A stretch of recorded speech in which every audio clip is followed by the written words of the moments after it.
성도 여러분, 기쁨의 하루를 맞이하셨습니까? 우리 기쁨의 50일 중에 5월 20일 화요일에 새벽 묵상을 시작하도록 하겠습니다. 언제나와 마찬가지로 오늘 아침도 하나님의 말씀을 통해서 하나님의 그 기쁨 속으로 함께 들어가실 수 있는 여러분들이 되실 수 있기를 바랍니다. 오늘은 욥기의 21장부터 24장까지의 말씀을 보려고 합니다. 우리 말씀을 한번 보시면요. 소발에 대한 욥의 두 번째 대답이 욥기 21장에 나오고 그 다음에 엘리바스의 마지막 말이 22장에 나오고 그에 대한 욥의 세 번째 대답이 욥기 23장부터 24장까지에 나오고 있습니다. 어제 말씀드렸던 것처럼 지금 소발에 대한 대답은 잘려 있습니다. 어제 이미 20장에서 소발의 말이 먼저 나왔고요. 그 다음에 그것에 대한 대답이 지금 이 자리에서 나오고 있는데 어제 말씀 기억나시는지 모르겠습니다. 소발은 어떤 태도를 가지고 욥에게 말을 했느냐 하면 조급해하면서 말했습니다. 자신이 굉장히 조급하다. 그렇게 이야기하면서 욥을 다그치듯이 그렇게 말했는데 이 조급한 소발에 대한 욥의 답변은 상당히 이중적입니다. 자, 21장을 먼저 보시겠는데요. 21장의 2절 말씀을 보시면 이렇게 적혀 있습니다. 너희는 내 말을 자세히 들으라. 이것이 너희의 위로가 될 것이니라. 자세히 들으라 이렇게 이야기하잖아요. 조급해하지 말고 자세히 들으라 이렇게 소발을 직격한 욥이 반대로 자신이 조급할 수밖에 없다라는 이유를 이렇게 밝히고 있습니다. 4절 말씀 보시면 나의 원망이 사람을 향하여 하는 것이냐 내 마음이 어찌 조급하지 아니하겠느냐. 자, 소발은 인간의 인생이 짧음으로 욥을 위해서 조급히 말한다 이렇게 말을 했는데 욥은 반대로 자기가 하는 말이 사람을 향해서 하는 말이 아니기 때문에 하나님을 향해서 말을 해야 하기 때문에 조급할 수밖에 없다 이렇게 대답을 합니다.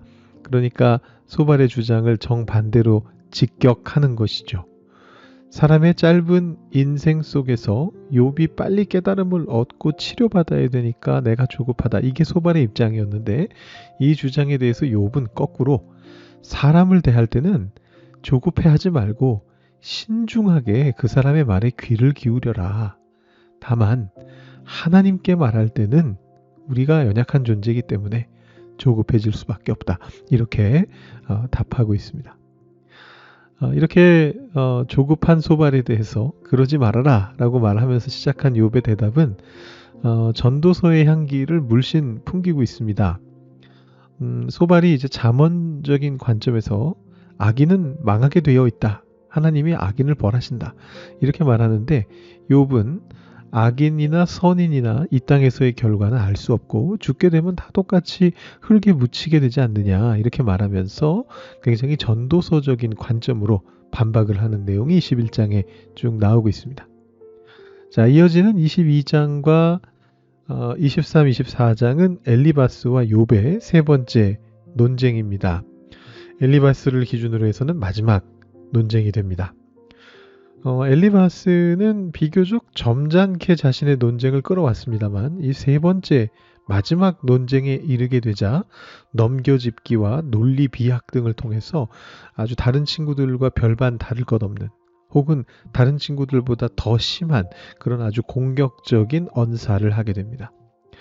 욥이 실제로 짓지도 않은 그런 죄악의 목록들을 막 들먹이면서 네가 부자니까 당연히 이런 죄를 저질렀겠지 이렇게 인신공격까지 하게 되는데 이걸 들으면서 욥은 뭐 답해야 될 그런 필요 자체를 느끼지 못합니다. 너무 어이가 없기 때문에 대답 자체를 안 해버립니다.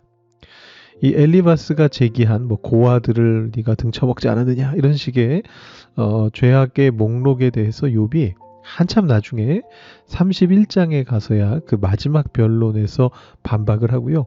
여기 23장, 24장에서는 엘리바스의 그 인신공격이나 그런 주장들을 사실상 무시하면서 오직 하나님께만 호소하는 이제 그런 태도를 보여주고 있습니다.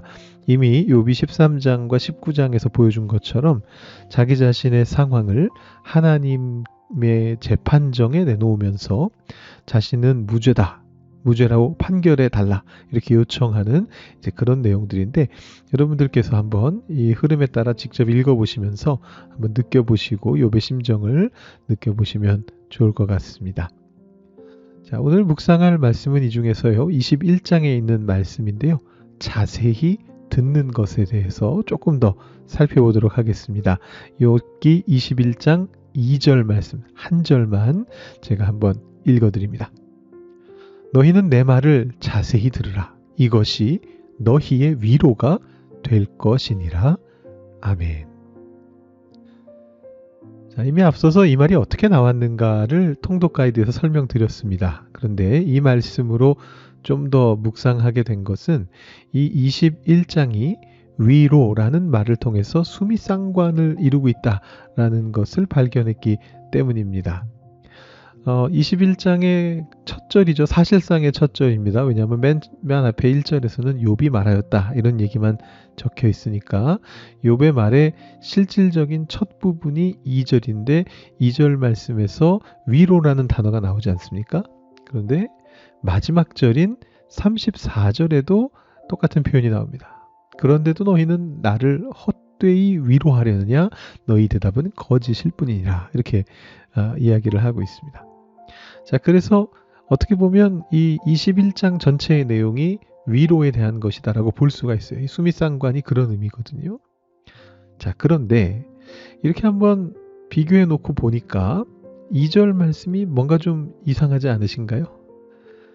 자, 34절 말씀은 보시면 너희가 나를 헛되이 위로한다 라고 말하니까 욥의 일반적인 태도와 유사합니다. 근데 2절 말씀을 보시면 너희는 내 말을 자세히 들으라. 이것이 너희의 위로가 될 것이니라. 이렇게 이야기를 합니다. 지금 위로가 필요한 사람은 욥이잖아요. 욥의 세 친구들이 아니라. 근데 왜 욥은 자신의 말을 자세히 듣는 것이 욥의 세 친구들에게 위로가 될 것이다 이렇게 말하고 있습니까? 이건 사실 번역의 문제인데요.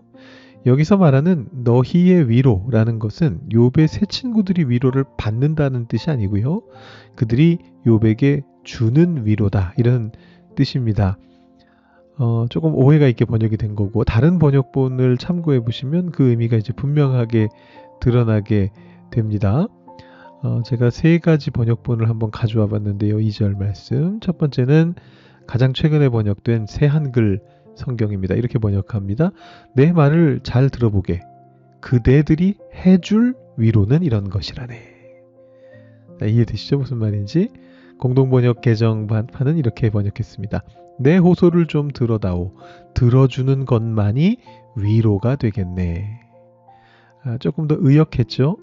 새한글 성경은 너희의 위로라는 말의 그대들이 해줄 위로다 이렇게 번역을 했고 공동번역 성경은 조금 의역을 해가지고 너희의 이런 말을 아예 빼버렸고 그냥 들어주는 것이 나에게는 위로가 되겠다 이렇게 의미를 살려서 번역했고요. 새 번역이 가장 좀 풀어서 번역을 했습니다. 없는 말들을 막 집어넣어가면서 의미를 다 살려내더라고. 너희는 내 말을 건성으로 듣지 말아라. 너희가 나를 위로할 생각이라면 내가 하는 말에 귀를 기울여라. 그것이 내게는 유일한 위로이다. 그러니까 너희의 위로라는 말을 두 가지로 풀어서 썼습니다. 너희가 나를 위로할 생각이 있다면 들어달라. 그것이 나에게 위로가 될 것이다. 이렇게 풀어서 번역을 하고 있습니다. 그래서 이 뜻들을 살펴보면 여기서 욥은 지금 자신의 말을 세 친구들이 들어주게 될 때, 그것도 자세하게 들어주게 될 때, 잘 들어주게 될 때 그것이 욥 자신에게 위로가 된다라고 그렇게 말하고 있는 중입니다. 자, 바꿔 말하자면 욥의 세 친구들이 지금 욥의 말을 들어주지 않고 있다라는 뜻입니다. 사실은 들어주고 있지 않습니까? 욥이 말하는 동안 이 사람들이 들어주고는 있는데 제대로 들어주고 있지 않아요. 그래서 욥은 지금 위로자들이 왔음에도 불구하고 위로를 받지 못하고 있습니다. 자, 욥의 말이 이런 뜻이다라는 사실은 이제 그 다음 절을 읽어보면 더욱 확실하게 확인할 수가 있습니다. 3절 말씀인데요. 이 말씀도 제가 두 가지 버전으로 한번 보여드립니다. 우리가 본 개역개정판은 이렇게 되어 있습니다. 나를 용납하여 말하게 하라. 내가 말한 후에 너희가 조롱할지니라 이렇게 말하고요. 새 번역에서는 내게도 말할 기회를 좀 주어라. 내 말이 다 끝난 다음에나 조롱하려면 내 말이 다 끝난 다음에나 해라 이렇게 말을 하고 있는데 자, 이 말이 무슨 말이냐 하면 새 친구들이 위로랍시고 지금 하고 있는 그 말이 욥에게는 조롱으로만 들린다라는 것입니다. 욥의 말을 듣지 않기 때문이죠. 형식적으로는 듣고 있는데 그 마음의 귀가 닫혀 있다 그런 얘기입니다. 욥은 그럴 바에는 차라리 입을 다물고 있어주는 게 더 도움이 된다라고 그렇게 말합니다. 5절 말씀인데요. 너희가 나를 보면 놀라리라. 손으로 입을 가리리라. 자, 이것은 미래의 상황을 예측하는 게 아닙니다. 새 친구들이 욥의 곤경을 못 본 것이 아닙니다. 이미 봤습니다. 그런데 그들이 그 욥의 곤경을 봤음에도 불구하고 진정으로 마음에 새기지를 못하는 것입니다. 그래서 욥이 지금 약간 풍자하면서 말하는 겁니다. 지금 보고서도 그렇게 말을 떠들어대느냐?